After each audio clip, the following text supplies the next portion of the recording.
نبی کریم صلی اللہ علیہ وسلم کے خرچ اخراجات کی کیا صورت تھی؟ حضرت عبداللہ حوزنی رحمۃ اللہ علیہ کہتے ہیں، حضور صلی اللہ علیہ وسلم کے مؤذن حضرت بلال رضی اللہ عنہ سے حلب میں میری ملاقات ہوئی۔ میں نے عرض کیا، اے بلال، آپ ذرا مجھے یہ بتائیں کہ حضور صلی اللہ علیہ وسلم کے اخراجات کی کیا صورت تھی؟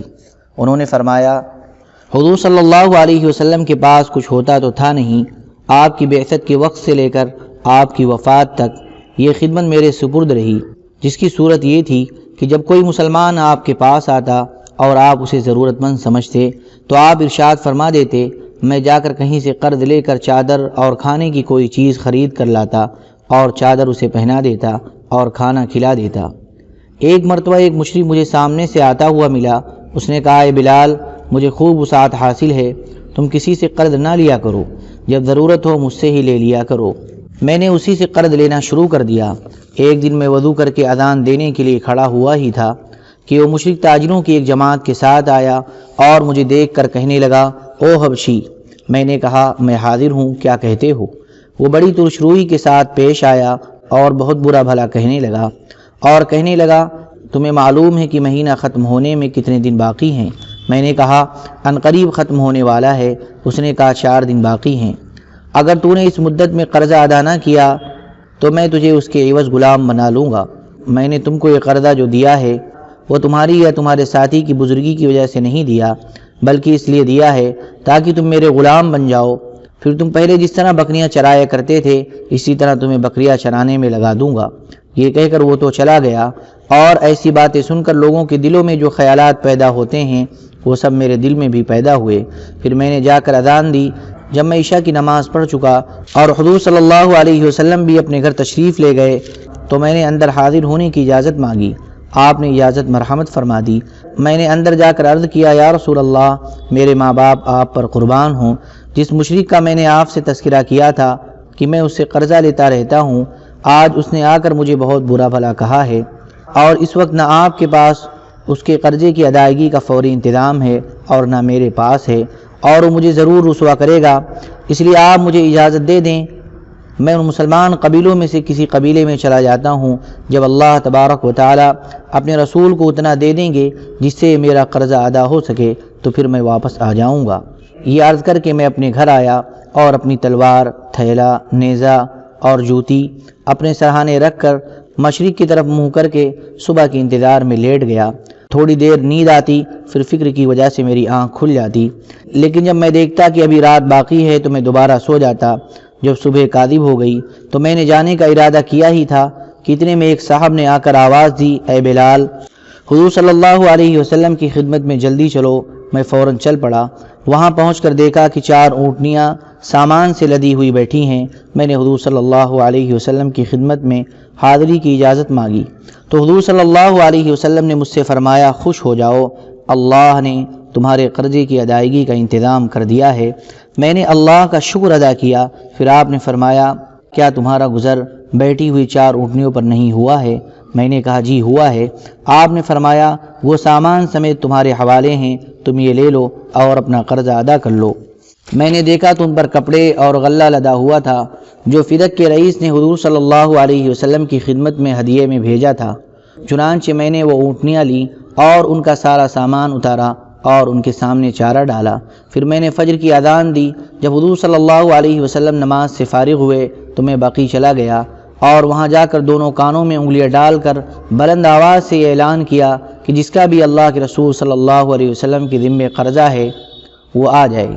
چنانچہ وہ کپڑے اور غلہ خریداروں کے سامنے پیش کرتا رہا اور اسے بیچ کر قرضہ ادا کرتا رہا، یہاں تک کہ حضور صلی اللہ علیہ وسلم پر روئے زمین میں کچھ بھی قرضہ باقی نہ رہا، بلکہ 2 یا 1.5 اوقیہ چاندی بچ گئی، یعنی 80 یا 60 درہم۔ اسی میں دن کا اکثر حصہ گزر چکا تھا۔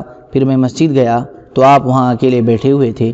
میں نے آپ کو سلام کیا۔ آپ نے مجھ سے پوچھا، جو کام تمہارے ذمے تھا اس کا کیا ہوا؟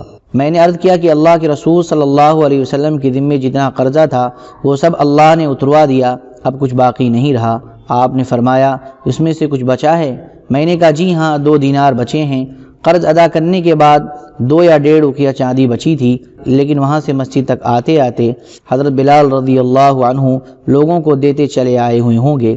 اس لیے جب مسجد میں پہنچے تو صرف 2 دینار باقی رہ گئے۔ آپ نے فرمایا انہیں بھی تقسیم کر دو تاکہ مجھے راحت حاصل ہو جائے۔ جب تک تم انہیں خرچ کر کے مجھے راحت نہیں پہنچا دیتے میں اس وقت تک اپنے کسی گھر نہیں جاؤں گا۔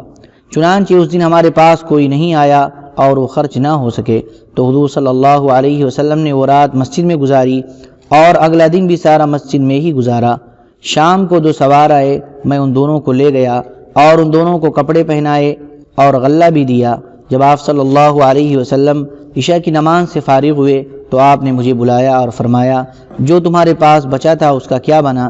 میں نے عرض کیا اللہ تعالیٰ نے اس کے خرچ کرنے کی صورت بنا کر آپ کی راحت کی صورت پیدا کر دی ہے۔ آپ صلی اللہ علیہ وسلم نے خوش ہو کر فرمایا اللہ اکبر اور اللہ کا شکر ادا کیا۔ آپ کو یہ ڈر تھا کہ کہیں ایسا نہ ہو کہ آپ کو موت آ جائے اور یہ بچا ہوا سامان آپ کے پاس ہی ہو۔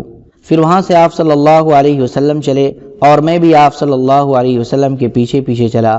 آپ اپنی ازواج مطہرات میں سے ایک ایک اہلیہ محترمہ کے پاس گئے اور ہر ایک کو الگ الگ سلام کیا اور پھر جس گھر میں رات گزارنی تھی وہاں تشریف لے گئے۔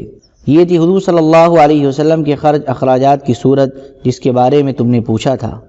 نبی کریم صلی اللہ علیہ وسلم کے خود مال تقسیم کرنے کا اور تقسیم کرنے کی صورت کا بیان۔ حضرت ام سلمہ رضی اللہ عنہا فرماتی ہیں میں خوب جانتی ہوں کہ حضور صلی اللہ علیہ وسلم کی وصال تک کی مبارک زندگی میں آپ کے گھر میں سب سے زیادہ مال کب آیا۔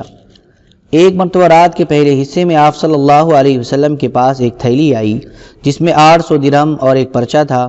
وہ تھیلی آپ صلی اللہ علیہ وسلم نے میرے پاس بھیج دی۔ اس رات میری باری تھی۔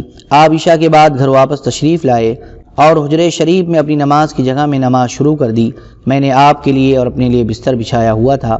میں آپ کا انتظار کرنے لگی لیکن آپ بہت دیر تک نماز پڑھتے رہے۔ نماز کے بعد آپ اپنی نماز کی جگہ سے باہر تشریف لائے اور پھر وہیں واپس چلے گئے اور نماز شروع کر دی۔ اسی طرح بار بار فرماتے رہے یہاں تک کہ فجر کی اذان ہو گئی۔ آپ نے مسجد میں جا کر نماز پڑھائی اور پھر گھر واپس تشریف لائے اور فرمایا وہ تھیلی کہاں ہے جس نے آج ساری رات مجھے پریشان کیے رکھا؟ چنانچہ وہ تھیلی منگوائی اور اس میں جو کچھ تھا وہ سب تقسیم فرما دیا۔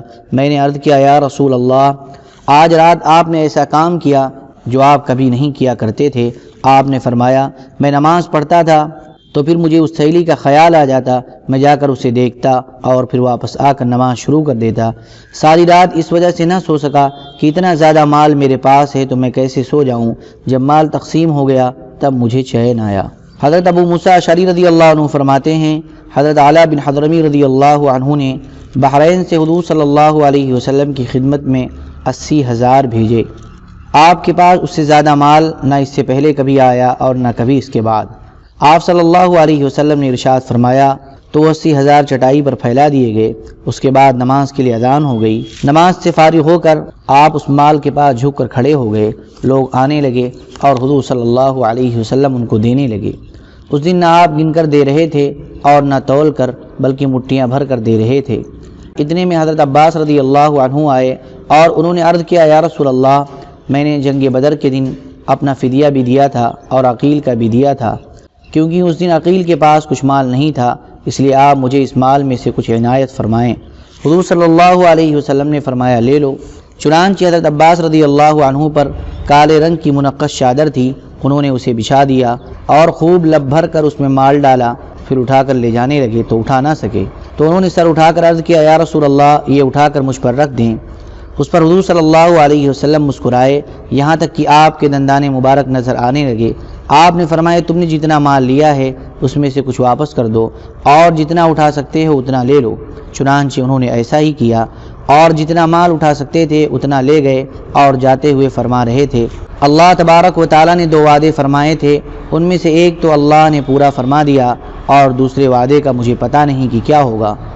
اور اللہ تبارک و تعالیٰ کے وعدوں کا ذکر قرآن پاک کی اس آیت میں ہے قُلْ لِمَنْ فِي أَيْدِيكُمْ مِنَ الْأَسْرَىٰ إِنْ يَعْلَمِ اللَّهُ فِي قُلُوبِكُمْ خَيْرًا يُؤْتِكُمْ خَيْرًا مِّمَّا أُخِذَ مِنكُمْ وَيَغْفِرْ لَكُمْ۔ ترجمہ آپ کے قبضے میں جو قیدی ہیں آپ ان سے فرما دیجئے کہ اگر اللہ تبارک و تعالیٰ کو تمہارے قلب میں ایمان معلوم ہوگا تو جو کچھ فدیہ میں تم سے لیا گیا ہے دنیا میں اس سے بہتر تم کو دے دے گا اور آخرت میں تم کو بخش دے گا، اور واقعی یہ مال اس مال سے بہتر ہے جو بدر کے موقع پر مجھ سے فدیہ میں لیا گیا تھا، لیکن مجھے یہ معلوم نہیں کہ اللہ تبارک و تعالی میری مغفرت کا کیا کریں گے۔ اللہم صلی علی سیدنا وعلی آل سیدنا وحبیبنا ومحبوبنا ومولانا محمد وبارک وسلم۔ سبحان ربک رب العزة عما یصفون وسلام علی المرسلین والحمد للہ رب العالمین۔